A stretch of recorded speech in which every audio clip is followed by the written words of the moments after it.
Olá pessoal, sejam muito bem-vindos ao Mandicast. O Mandicast é o nosso programa aqui onde falamos sobre odontologia no canal do YouTube e das mídias sociais da Faculdade São Leopoldo Mandic. Seja muito bem-vindo a este novo programa. Bom, nosso canal aqui, nosso programa Mandicast, ele fala sobre odontologia. A odontologia está dentro da área de saúde, portanto é importante que também extrapolemos às vezes um pouquinho o conteúdo não só de odontologia. Estamos todos vivendo aí uma pandemia, passamos até agora por esse movimento da pandemia, infelizmente com muitos óbitos no mundo inteiro, e a gente está vendo aí agora talvez uma segunda onda ou uma onda no Brasil continuada, aí numa primeira onda continuada. E lá no começo da pandemia, conversamos aqui com o meu entrevistado, professor André Ribas. Prazer. Muito obrigado, professor, por estar aqui de novo. O professor André Ribas, lá no começo da pandemia, que é médico, doutor em epidemiologia, professor aqui da Faculdade São Leopoldo Mandic, nos cursos de graduação e pós-graduação, ele nos alertou e explicou, ainda bem no começo, quais seriam as probabilidades, as possibilidades e os potenciais de transmissão e como isso poderia evoluir. O professor André publicou vários trabalhos, também tem trabalhado em conjunto em ações governamentais. E nesse momento que nós estamos vivendo agora, de talvez uma nova onda ou o que vai acontecer daqui para frente, achei importante que o professor André trouxesse de novo a sua visão. Obrigado, viu, professor? É um prazer estar aqui com vocês. Eu acho que é sempre bom estar conversando sobre assuntos interessantes aqui no Mandicast. Legal. Então, desde o início do ano, a gente teve a Covid-19, né, que assustou a população. Qual é a taxa de transmissão desse vírus? Como que a gente pode medir essa transmissibilidade?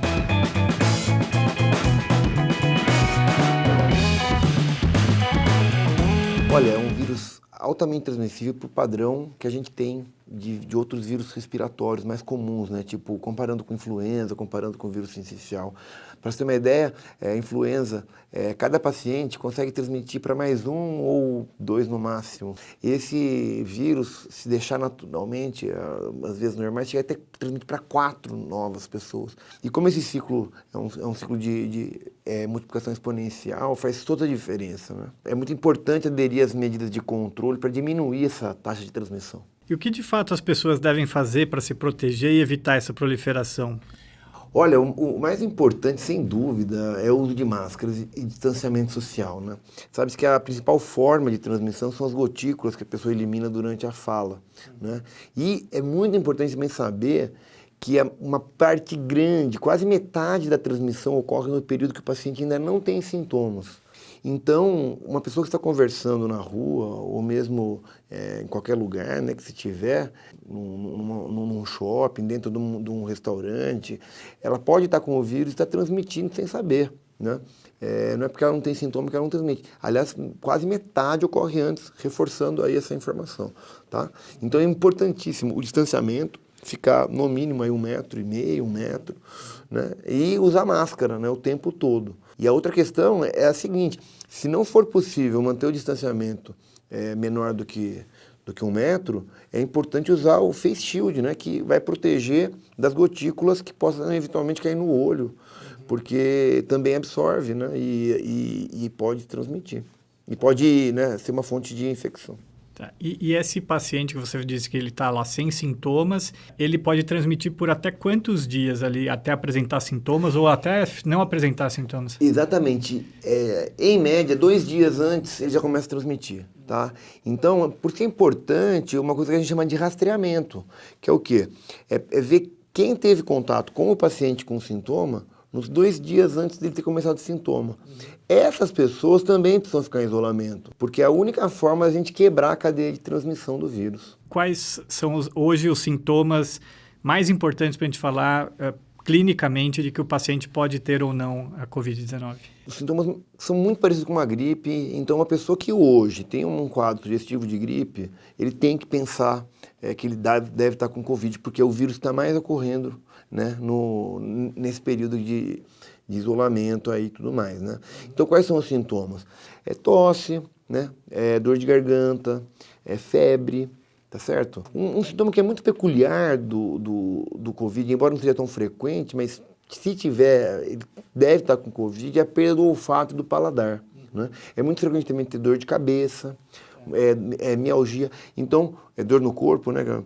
Então tem uma sobreposição com outros síndromes, né? Então, provavelmente agora no começo do verão, na ocorrência da dengue, vai ter muitos quadros que vão se assemelhar. Então é importante procurar um médico, ver direitinho qual que é a hipótese diagnóstica para poder fazer investigação e isolamento adequado. A segunda onda de Covid chegou forte na Europa, né? Aqui no Brasil, como que você projeta isso? Vai ter uma segunda onda ou a gente ainda nem passou a primeira?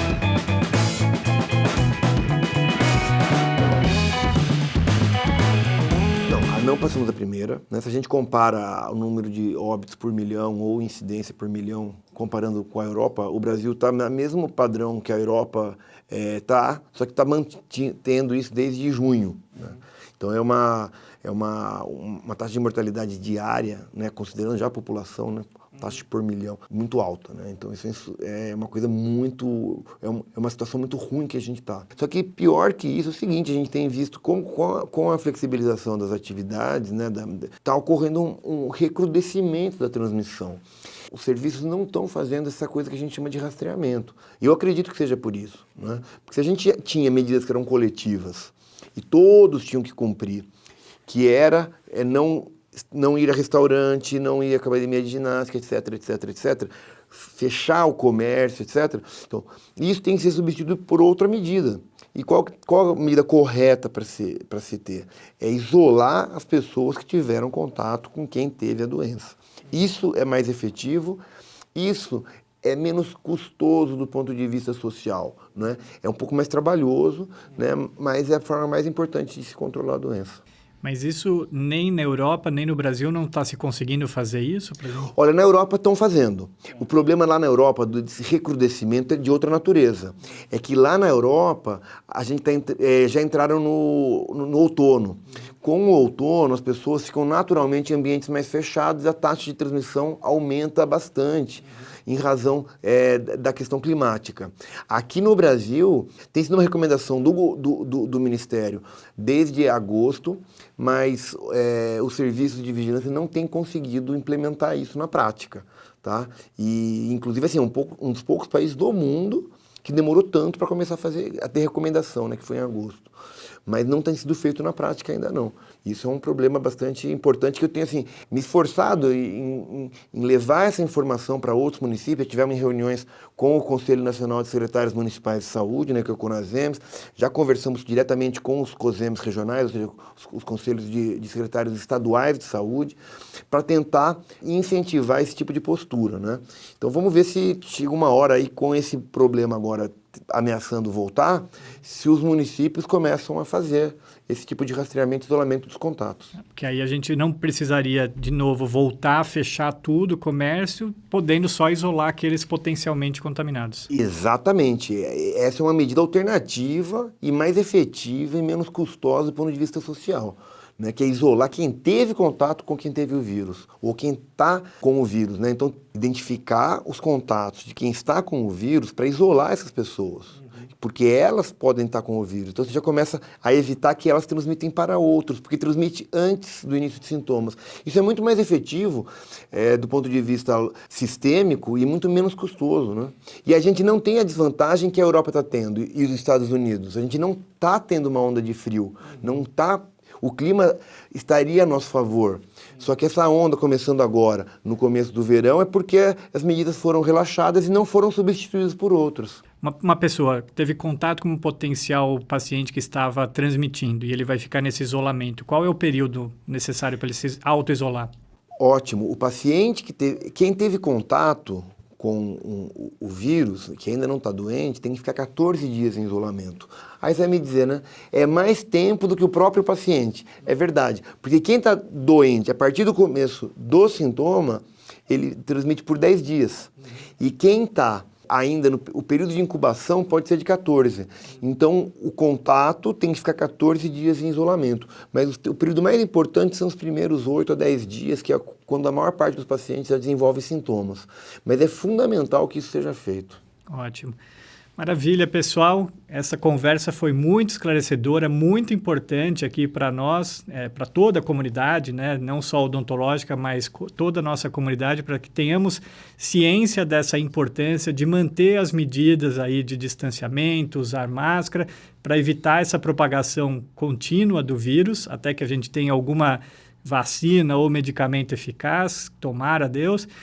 Então, muito obrigado, professor André Ribas. É um prazer estar aqui com vocês. Sempre que houver algum espaço, a gente está aí junto. Ótimo. Muito obrigado por tudo. O professor André é professor aqui da São Leopoldo Mandic, na graduação e na pós-graduação, e trouxe aí para nós essas novidades sobre a Covid-19. Um abraço, pessoal.